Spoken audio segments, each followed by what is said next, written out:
Fuck, my mic wasn't recording. Shit. So, here is P1 of Ansurek. Let's go through it again. Fuck. So, the boss fight. Not as dancy as Sulcan Court. There's no raid plan. We're just gonna watch a VOD. It'll be very easy to see how we move. Probably better than a raid plan. Okay. So, the starting position is to the right of the bridge where you walk up. So you end up here for intermission. Everybody blast. We pull the boss all the way here, and everybody's nice and stacked up for the swirly baits, and nice and stacked. And then we get our first roots. So everybody uses something to break the roots. That has all been assigned. If you don't have something, it has been dealt with. You too. Yeah, they're dealt with. Nice, nice, nice. And then first web blades and first circles. So the web blades, come in. 2 circles go in like so. It's fine if this is a bit further, but ideally they're like almost touching. 10 people go in this one, 10 people go in this one. Melees, fine to stand in the front. 1 person pops, everybody jumps over. In this other one, it is very important that you don't stand in the front here, because the circle from the boss is going to be right very close to here when it's triggered, so you don't want to be hit by it. Okay, these guys fly out, everybody dodges the roly balls, they are one-shots, and then everybody stacks up here. Bait swirlies, find a stack up over there. Nice, and good. This is where we have our time spiral. Everybody should be able to break the roots. Nice and easy. Then we get next set of web blades. Then, nothing for a while here. Just blast boss. Next set of web blades incoming. And then we get next toxins. They're just along the web line here. And this is divided 6, 7, 7. You'll know your group. Oh yeah. First one popped immediately, second one popped after the debuff's gone, and then third one when they can. Dodge again. Boss is being dragged away. I'm not sure if it needs to be dragged as much, but this next movement is a bit bigger. You have these, you've got webs to dodge forward, and then you also baiting swirlies at the same time. Ideally they're behind, that's maybe a bit bad, but it's fine. And this is the last root set. Everybody should have their shit up. Again, Swan Evoker doesn't. He's unlucky. But he's also very lucky. No web blades. And then these markers. We might not need the markers. You can just use that indicator, and that indicator for them. It's fine. Or like a bit forward of that. The indicators are more important for P3, where there's a lot of more precise calling of where to move and what acolyte to hit and what debuff to pick up and stuff like that. So we might not need them in P1, but we'll see. So yeah, they move ahead, get their toxins, and then they go back into their groups. 6, 7, 7. Again, the same thing. Melees find a stand in the front on the first one because it's popped almost immediately. So you get web blades, and then you want to be dodging. So nobody wants to be like inside here before the web blades go out.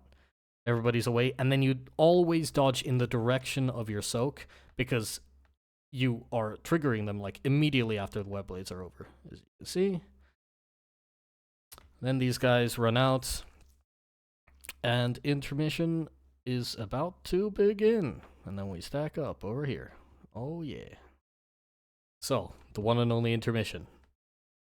This is fairly short, but the movement is fairly precise. Everybody starts out where they end at P1. Everybody's in a line here.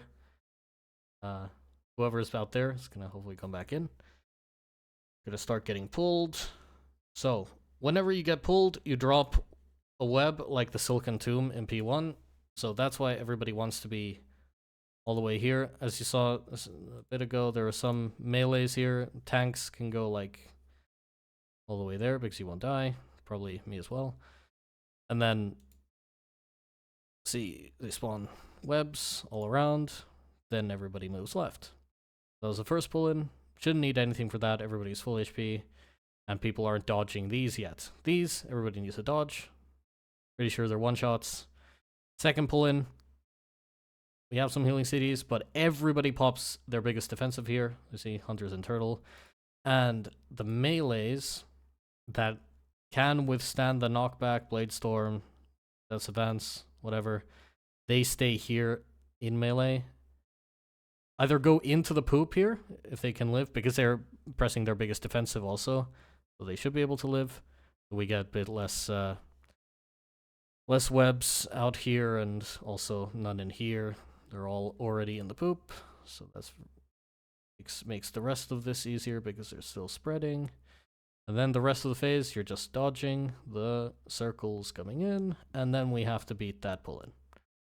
Okay. And then, after this, people move left and right, so left is north, right is south. You will know your groups. This is where you start. And then the only thing that will swap before we jump up is Prime and Ranka will swap places using this portal. So we'll probably see it destabilize soon. Yeah, it's destabilized, so now the H-Pal from the other side is already moved into this on the other side, and the H-Priest moves in and goes to the other side. They dispel, leave a circle, and this is what is going to be happening in P2. Technically, I guess this is already start P2, but I think P2 kind of starts here when you're knocked. Next video. Okay, guys, time to go over P2. So, as we already said in the previous video, split up north and south groups.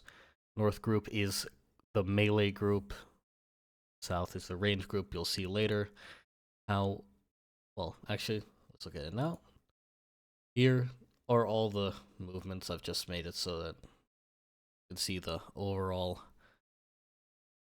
movement easier, and then each time see who's changed. And this is what we'll end up with in P3. Yeah, and then also I put big DPS CDs main platform. I mean, I think Nips uses Magi, but normally nobody really pops on the first guy. It is very important that we don't let a kick go off. One kick going off is one person dying. Yeah. The first platform, these people are popping. Second platform, these people are popping. Ege will probably pop after the portal. Some people do have a bit unfortunate timings, but it's I think I did the best I could to prioritize like who will do the most on each platform. And here I've written some stuff, so for example, well, you'll see soon on the second platform we need to make sure that they all die and that we're not wasting damage, so main targets are important. And then last platform, the same thing as on the original P1 platform. We still have the guy we need to kick. I'll probably make the tanks mark him, just because they don't swap sides. And yeah. Okay, let's just watch a bit of the VOD. So, yeah, they're kicking, dodge, and get knocked up. So, we're doing big dam. Range people main target the Expeller because melees are not always going to be in range. Of course, tanks stack them up as soon as possible. And he already happened, somebody else went through the portal. This is DK and Mage going through before they yank. And they go left, get dispelled, and then the next person goes in. Of course, ideally, people aren't baiting this beam right at the portal, so the guy that's coming through is an immediately one-shot. I don't think that happened to Big Druid, but yeah.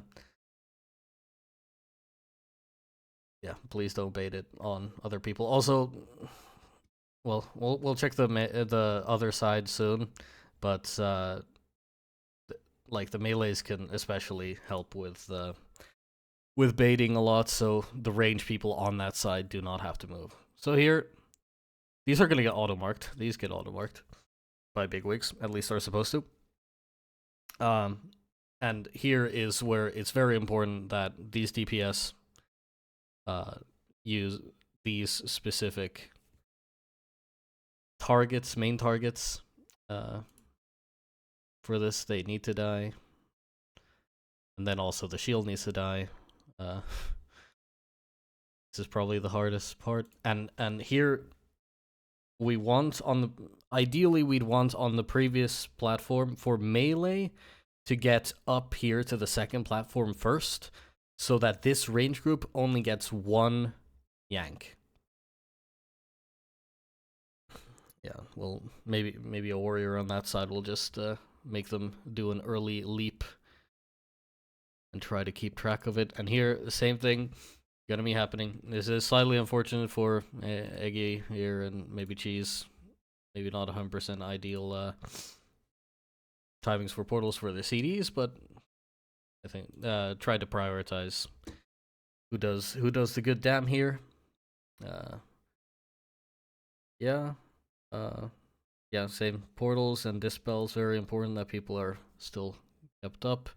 Ideally, range people always go for this. I'm not gonna assign who clicks what, just everybody go for it. But melee probably click that, range click that. Yeah, then they go back up, and it's the same big ad as on the main platform, P1 platform. And still it kicks, and still need to do portals. I think if you're super fast, you only need to do... might only need to do one, but very, very likely that we need to do two, so... we have... well, it's here too, but the weak aura will handle this. If somebody dies at this point, I mean, I guess I could put a couple of people here in the back, but it's just whoever can go should go. Ideally not healers, but the healer's right next to it, then fine. Just do it, go over, get dispelled. Range people still, you have to play in range properly, so these aren't baited in melee. And then this might happen that you have to do the dispel during the knock. People might be low. Maybe need to press the defensive or health pot there, but yeah. Let's go look at the other side before we go into P3. So, well, this guy at least starts on the other side. I don't remember if he I think he swaps only at the end, so it'll look a bit different. Okay, this part we can skip ahead. Jump. So here, since there are a lot of melees, all the melees for the beams can go like to the left, and then like the range healer, if there's a caster, you can go on this side, and you're less likely to get the frontal right at you. Yeah, melee side is easier because there's the second platform is just the first platform again, just with the shield guy. No kicks and stuff. But yeah, they just kill them all quite evenly. Of course, well, the shield guy prio, here again. These guys poppin'. These guys poppin'. Yeah. Warriors, if they're on this side, reflect. And dispel still have it fairly quickly. I think this was from the previous platforms, like teleport came late, so this might happen and then they have to run all the way up. Yeah. And then they go up, and the same thing as on the other side. It's this guy. This guy isn't auto marked, I don't think, so need to mark him, kick him, range play again, and of course, when your assignment is gate.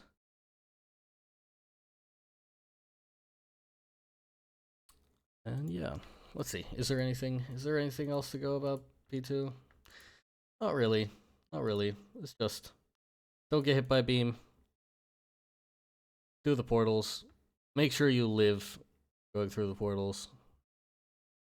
Press probably a small personal once you've gone through when you haven't been dispelled yet.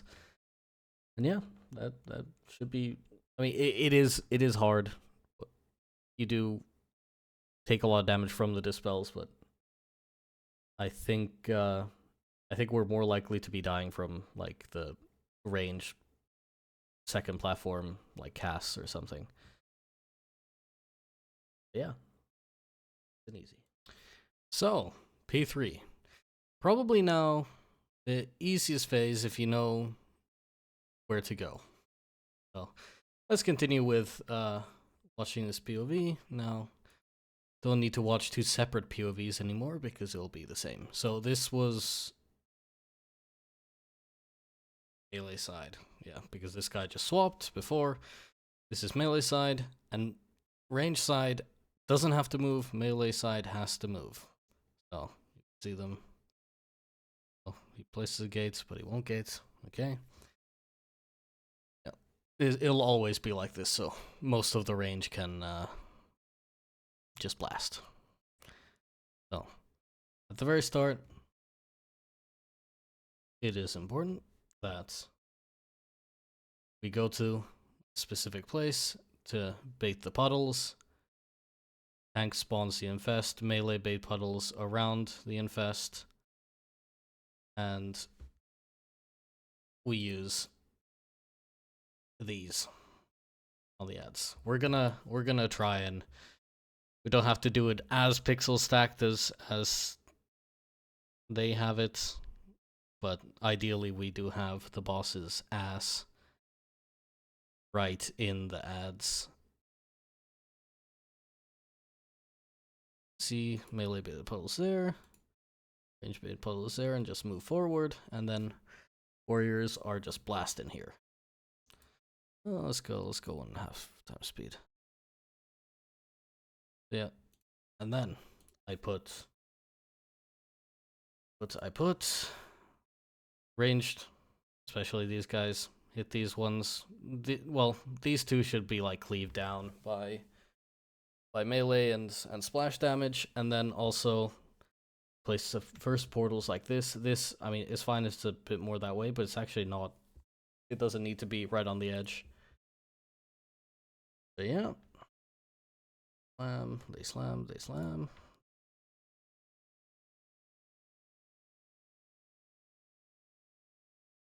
Yep. And then we have specific pickup people for this. This Funk, Sam Terror. These specifically, of course, call for backup if you need. This first set should be very simple. People who can port through. And then try to spread according to this. It's like a general spread. You see, some people are missing. It's because they will have skipped. Warriors, mages, warlocks, you will have skipped the line, so you don't get the circle. Yeah, try to do this as well as possible. Yeah, and then the people who have the debuffs, they drop them around here in a triangle around here. Should be on the next slide. Yes. And the boss is moved one section, 1/3 that way, and then we do the exact same thing as here. Range bait there in the corner. There you can see some people were lazy, didn't stack, but maybe it's fine if like prime is there, but of course you don't want to block the whole way, because for the next ports, you need to pick up those essences plus the new ones. And this here, these ads, this is lost. This is lost. Yeah, ads pop up. Range people target the back ones. I have also assigned those. Yeah, same CC there, range there, melee there, drop puddles. Puddles. Look ads, and then yeah. Oh. Yeah, Taru, for example, you can go stand like here, so you're able to hit that one. And yeah, all the cheese new range cleave people hit these. This might have to be hit by range as well, because this is what melee are gonna be cleaving when we drop shackles. Let's go back a bit. So yeah, shackles go near that marker, close together. Pop personals if you have it. And yeah, then it's very, very important for melee, like when an acolyte is about to die, just get away from it. Range and dots will take care of it, so you don't accidentally pick up the essence too early. Yeah, then did I have it in the next one? Yes, these are the specific people that these, of course, call for backup if you can't, especially you call for like near which marker they are, and then yeah, the portals should be placed like this. Yeah, people who can port through. Okay. See, they have a couple deaths, and then these ones, like, don't drop them stacked. We will not play with these at all anymore. So just don't drop them like that way. Just make sure you drop them behind somewhere here. And the same thing as before. Bait the swirlies, dodge the essences, and nuke these ads. And this is where the boss dies. These ads might come up, but we can keep the boss like near these two, for example, and cleave the shields off them, and then start interrupting them. The other ones, like, you shouldn't even target. Like, we just accept that we're gonna get the pulsing damage. We use big shit here. I think these guys made a mistake here. Maybe it was because they, yeah, well, some of them died. But if you have time, you can take these shackles to China, and then we just kill the boss while being pulled by them. Because the damage there of these acolytes casting, and we can't interrupt them, plus the shackles dropping, this range drop-off damage, it's better to just put them away and then come back in, and then just being pulled in all directions. And yeah, we can place these portals, of course, place them still somewhat correctly just in case, and then kill boss. We're planning to kill the boss here. I think it is super hard to do the rest of the like pickups plus porting, and we should have the damage already this week. And well, next week, of course, we have a new stack of the buff, so should be even easier to hit this check. Okay. Yeah.